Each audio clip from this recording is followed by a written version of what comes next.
नमस्कार सर्वांना. या वर्षीपासून सुरू झालेली 7वी या वर्गासाठी शिष्यवृत्ती परीक्षेसाठी जे काही मॅथमधील गणितामधील इंटरेस्टिंग क्वेश्चन आहेत त्यामधील आपण काही क्वेश्चन पाहू. त्यामधील एक क्वेश्चन असा आहे, 3 क्रमवार विषम संख्यांची बेरीज y आहे, तर त्यातील सर्वात मोठ्या विषम संख्येच्या पुढील समसंख्या कोणती? तर सर्वप्रथम बघा, आपल्याला त्यांनी 3 क्रमवार विषम संख्या सांगितलेल्या आहेत, पण त्या नेमक्या स्पेसिफिक कोणत्या आहेत त्या सांगितल्यात का नाही. मग मी काय करतो, मला ज्या वाटतात ते आपण कोणतं तरी मानू. पण आपल्याला काय सांगितलंय त्यांनी, प्रथम 3 क्रमवार विषम संख्यांची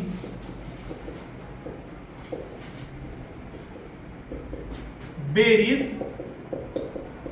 किती सांगितली? y सांगितली. बरोबर आहे. चला, 3 क्रमवार विषम संख्या मी म्हणेल 3, 5 आणि 7 ह्या 3 क्रमवार संख्या समजा मी मांडल्या. आता ह्यामध्ये प्रथम त्यांनी आपल्याला काय सांगितलंय की त्या तिन्ही विषम संख्येची बेरीज किती सांगितली? y. तर ह्यांची ऍडिशन किती सांगितली आपल्याला? y सांगितली. म्हणजेच y ची व्हॅल्यू किती भेटेल आपल्याला?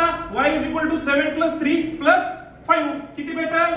15. किती भेटेल? 15. आता यामध्ये आपण ही y जी 15 आहे व्हॅल्यू जी भेटलेली आहे ते आपण प्रत्येक ऑप्शन मध्ये काय करू? पुट करू. बघा, आपण y ची व्हॅल्यू किती काढली? 15. आता आपल्याला सर्वात मोठी विषम संख्या आपण मानलेल्या पैकी होती 7. आता त्याच्या पुढची समसंख्या कोणती आहे? 8. म्हणजे आपल्याला ऑप्शन मध्ये y ची व्हॅल्यू जर आपण प्रत्येक ऑप्शन मध्ये ठेवले तर आपला आन्सर किती निघायला पाहिजे? 8. आणि ज्या ऑप्शन मध्ये आन्सर 8 निघेल तो आपला काय असेल? ऑप्शन करेक्ट असेल. मग आपण काय करू? फर्स्ट ऑप्शन मध्ये, सेकंड ऑप्शन मध्ये, थर्ड ऑप्शन मध्ये आणि फोर्थ ऑप्शन मध्ये y ची व्हॅल्यू पुट करू. मग आता फर्स्ट ऑप्शन मध्ये मी y ची व्हॅल्यू जर पुट केली तर काय होईल? 15/3 प्लस 1. 15/3 आन्सर किती येतं? 5. 5 + 1 किती? 6. हा ऑप्शन असेल का? नाही. सेकंड ऑप्शन मध्ये बघू. हा 15/3 + 2. हा 15/3 आन्सर किती? 5. 5 + 2 7. म्हणजे हा पण ऑप्शन येणार आहे का? नाही. चला, ऑप्शन नंबर 3 मध्ये y ची व्हॅल्यू 15 पुट करू. 15/3 - 1 = 15/3 5. 5 - 1 = 4. हा पण ऑप्शन आहे का?